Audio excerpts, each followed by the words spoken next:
everyone. I am Dr. Jayita Bhadra and I am working as a consultant biochemist at Core Diagnostics, Gurgaon. In today's video, I will be speaking about a very common and major chronic disease of our recent times, which is diabetes. India today is home to 77 million diabetic people, which is the second highest in the world, and it is deemed to become the diabetic capital of the world in a very short time.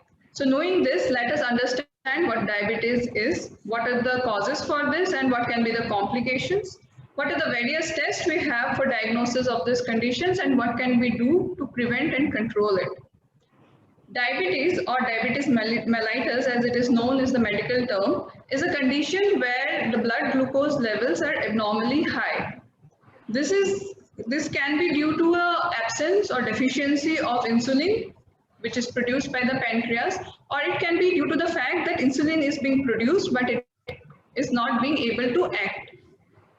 So if such a situation happens, this can lead to this condition of high blood sugar levels, and if it is not rectified and blood glucose levels are not controlled, it can lead to various serious complications in futures like cardiovascular disease, kidney damage, retinopathy, blindness, cataract, nerve damage.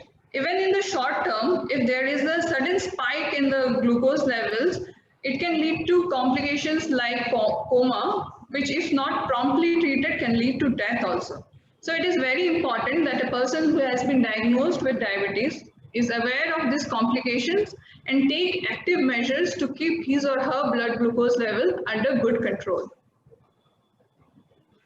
The various tests that we have for diagnosis of diabetes are the fasting blood glucose levels, 2 hours postprandial blood glucose levels, HbA1c or glycated hemoglobin, and random plasma glucose. Fasting plasma glucose is defined as the glucose that is present in a blood sample after 8 hours, at least 8 hours of no calorie intake. No calorie intake means that after taking a major meal, that person is not going to consume anything, any food, any drug, any drink other than water. If the fasting plasma glucose levels is more than 126 milligram per deciliter, then it is suggestive of a diagnosis of diabetes. 2 hours postprandial glucose levels are measured after the person is asked to drink 75 gram of glucose, which is diluted in water, and if the levels after 2 hours of taking this drink is more than or equal to 200 milligram per deciliter, then this is again a criteria for diagnosis. Random plasma glucose means the levels in a blood sample that is collected at any time regardless of when food was taken. If that blood glucose level is more than or equal to 200 milligram per deciliter along with presence of symptoms of diabetes, this again serves as a criteria. Last is glycated hemoglobin, which shows the glucose control for the past 3 months. A level more than or equal to 6.5% is suggestive of a diagnosis. But the thing to remember is that in any of this, if there is a discordance between the results, the test will need to be repeated once again before a diagnosis is confirmed. The various types of diabetes are majorly, these are type 1 and type 2. In type 1, the body cannot produce insulin. As such, all the glucose in the blood lies unutilized and the blood glucose level goes high. In type 2, the body is able to produce insulin, but due to various factors, the insulin is not able to act properly. So it cannot push the sugar from the blood into the cells, and as such, the blood sugar concentration goes very high and leads to diabetes. Gestational diabetes is a specific type of diabetes which happens in pregnant lady. The lady doesn't have diabetes prior to pregnancy, but when she is pregnant with a child, because of the various pregnancy hormones, the cells become resistant to the action of diabetes. So sugar again lies unutilized in the blood and it leads to manifestation of diabetes. This can resolve on its own after the pregnancy is over, as in some of the patients become normal, whereas some might not. But even if they become normal, it is important to note that the risk of development of diabetes in the long run is always higher for someone who has a history of gestational diabetes compared to others who didn't have the same kind of history. And other rare forms of diabetes are genetic monogenic diabetes, then diabetes due to use of chemicals and drugs, or any cause that can harm the pancreas like infection or trauma.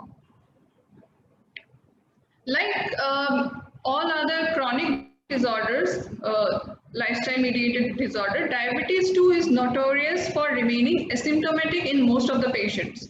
In some of the patients, it can show symptoms like frequent urination, which is polyuria, excessive thirst, which is known as polydipsia, and increased hunger, which is polyphagia. These are also known as the classical triads of diabetes.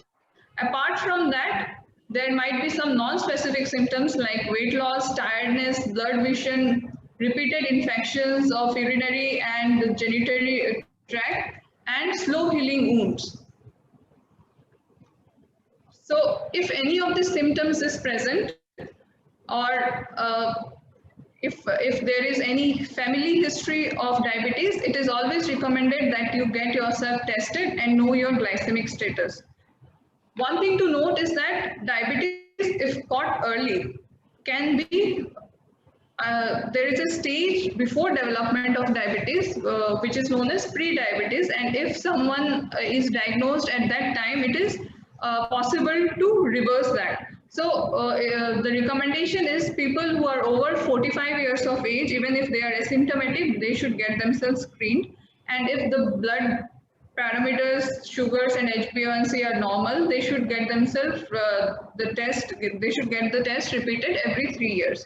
But in others who have history or who are overweight, they have a sedentary lifestyle or have a relative who has a history of diabetes, they should get themselves tested earlier and more frequently. But regardless of whether you have diabetes or you want to prevent the development of diabetes, there are certain preventive measures that can be taken, which is common to all age groups. First is increased physical activity. As we increase our physical activity, we increase the use of our muscles. And as we use our muscles more, the muscles take up the sugar from the blood and bring down the blood glucose level. Next is weight control. People who are overweight should aim to reduce their weight, and even if they do not achieve the target weight, even a 5 to 7% reduction is very helpful in achieving significant glycemic control. Change in dietary habits to unprocessed foods like whole grains and fresh fruits and vegetables is helpful. The switch from processed food like sugar and bread, white rice, to something like brown bread or brown rice is very helpful in cutting down the risk for diabetes, because this unprocessed food have much lower glycemic index as compared to the processed food. Then avoiding smoking and cutting down the intake of alcohol is also another measure that can significantly reduce the risk for developing diabetes in the long term. So this was an overview of diabetes from our side. If you have any questions, please feel free to reach out to us and we will be happy to answer all your queries. Thank you.